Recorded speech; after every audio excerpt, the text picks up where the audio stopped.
During the 18th and early 19th centuries, England's prisons teemed with debtors. In fact, they made up about half of the prison population. And around this time, up to 10,000 people a year were put behind bars due to unpaid debts. And this wasn't confined to England.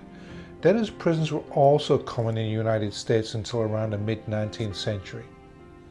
In fact, they peaked earlier that century due to the economic hardships following the 1812 war with Great Britain. Undoubtedly, some of your ancestors had to deal with debt, and some may have even spent some time in prison. In this video, I will delve into some of the intriguing facts about debtors' prisons in both England and the United States, which may add some colour to your own family stories. Take, for example, my own family history. In 1813, my fourth great-grandfather, Luke Dixon, was confined within the grim walls of Castle Prison in the north of England. A mariner by trade, the exact reasons for his death remain unknown. However, one thing is clear. The prison conditions during this period were horrible. York Castle Prison dates back to about 1098. People were crammed into cells with up to 15 other debtors and were forced to subside on meagre provisions. They endured a life of deprivation.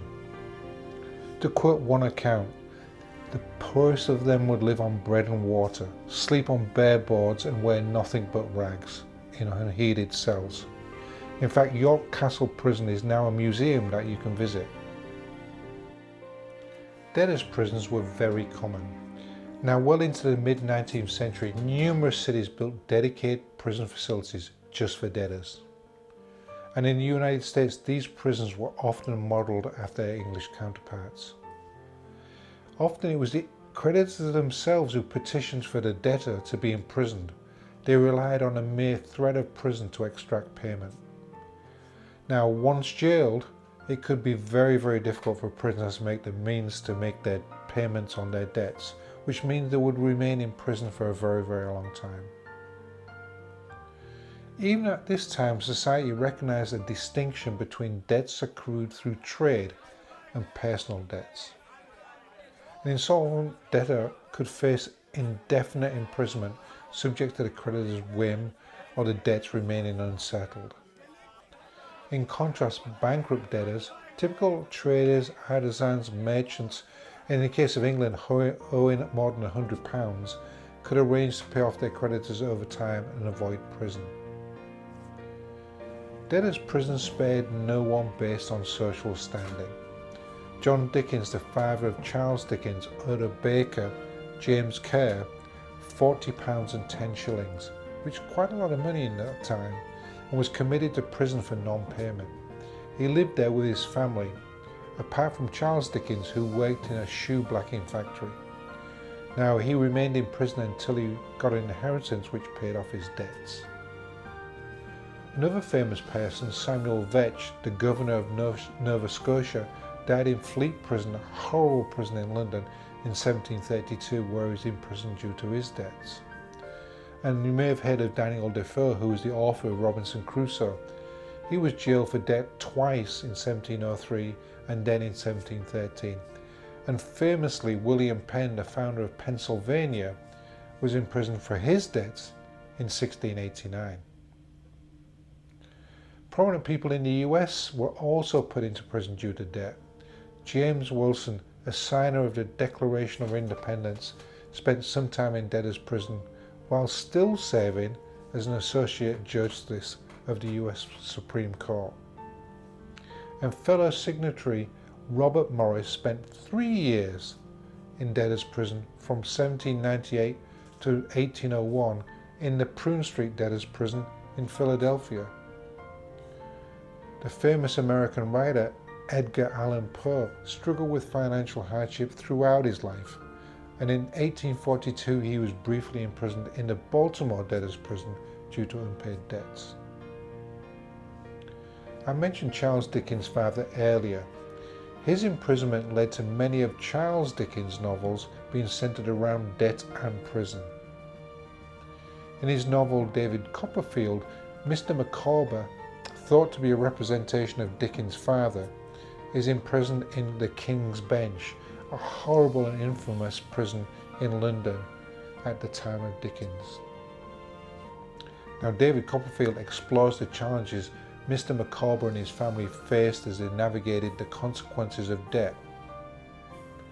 In the other novel, Little Dorrit, this revolves around a Marshare debtor's prison in London, another famous debtor's prison, and its impact on the characters' lives. The central character, Amy Dorrit, lives in Marshare prison with her father, who is imprisoned for debt. The novel details the harsh conditions of the prison and the experience of those trapped within there. Now, it's worth a good read, and it gives you the experience of those debtors' prison. Bleak House and the Pickwick Papers, two more novels by Dickens, feature debtors' prisons as part of their storylines too. And it's also interesting to note that while Charles Dickens was a social reformer, the fact that his father was in debtors' prison was not common knowledge of the day. And this is because of the social stigma of being in debt at that time. Life within debtors' prisoners was undoubtedly harsh, but it differed significantly among prisons and especially among social classes. Some debtors were allowed to leave during the day for work, unbelievably, and certain individuals could even pay to reside outside the prison walls and actually not live in the prison at all. These institutions, these debtors' prisons, often had two sides, one for the impoverished who lived off charity, often known as the common side, and another for those with the means to pay, known as the master side. And it's a fact that whole families were imprisoned together.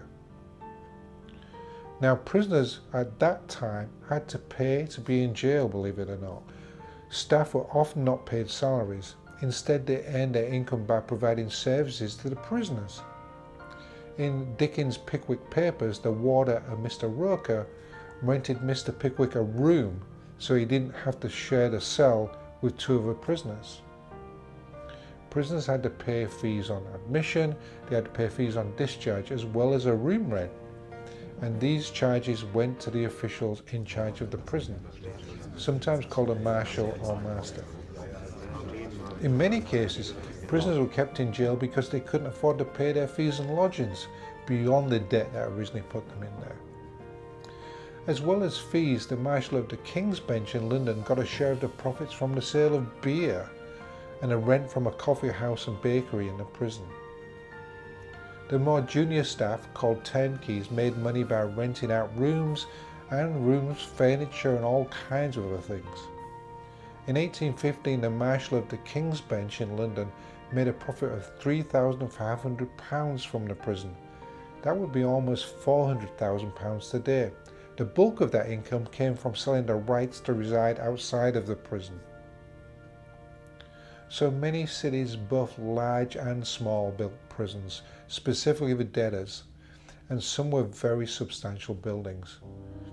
These dungeons, if we'd like to feel that there were, such as Walnut Street Debtors Prison in Philadelphia and a new jail in downtown Manhattan, were modelled after debtors' prisons in England, like the Clink in London. Now, the Clink is the origin of the expression "in the clink," a well-known British expression. Now, many of those buildings can still be seen today, so it's worth researching them. Now, debt and debtors' prisons loomed large in the social environment of our ancestors. It transcended social class and affected even prominent figures from history. From Charles Dickens, drawing inspiration from his father's imprisonment, to American patriots like James Wilson and Robert Morris experiencing the inside of debtors' cells. These institutions left an indelible mark on society. Now, while the conditions within these prisons varied, they were universally characterized by the burden of fees, overcrowded cells, harsh conditions, and a struggle for survival. Finding records of your imprisoned ancestors is not going to be straightforward and will often depend on the location of your ancestor. If you suspect that one of your ancestors was imprisoned in a debtor's prison, The first step I would suggest would be to look for the local debtors prison in the area and search the internet for information. I've included some links in the description below. Now I hope you have found this brief look at debtors prison interesting and relevant to your family story. Please subscribe and like my channel, and if you have any comments, I would love to hear them in the comments below. And watch out for my next video to help you with your family story.